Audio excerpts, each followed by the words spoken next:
পুলিশটা যেতে দেন, পুলিশ আপনার আসেন। আপনার স্যার বাইরে ডাকবেন। দর্শক, নারায়ণগঞ্জের কাশীপুর থেকে ঢাকা ডেমরা থানার একজন আওয়ামী লীগ নেত্রীকে আটক করা হয়েছে।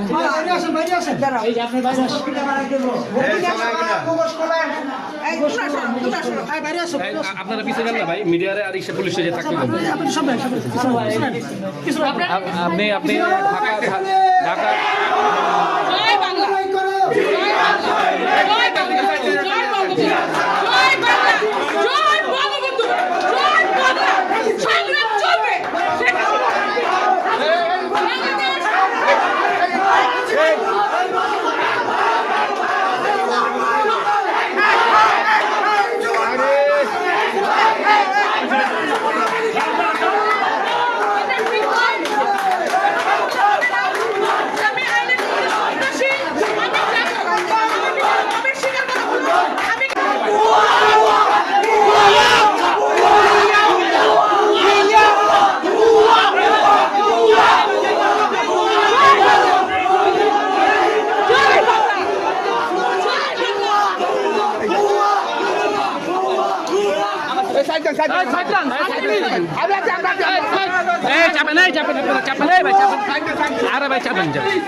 নেতাকর্মীরা ভুয়া ভুয়া স্লোগানে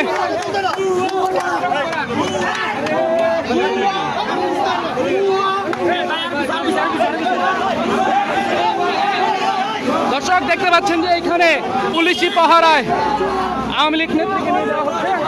তিনি কিন্তু রীতিমতো জয় বাংলা স্লোগান দিয়ে যাচ্ছেন। তিনি কিন্তু রীতিমতো জয় বাংলা স্লোগান দিয়ে যাচ্ছেন। তিনি কিন্তু রীতিমতো জয় বাংলা স্লোগানে তোপের মুখে পড়েছেন আওয়ামী লীগ নেত্রী। ডেমরা থানার আওয়ামী লীগ নেত্রী যিনি তুষিকে আইপি চান না এখনো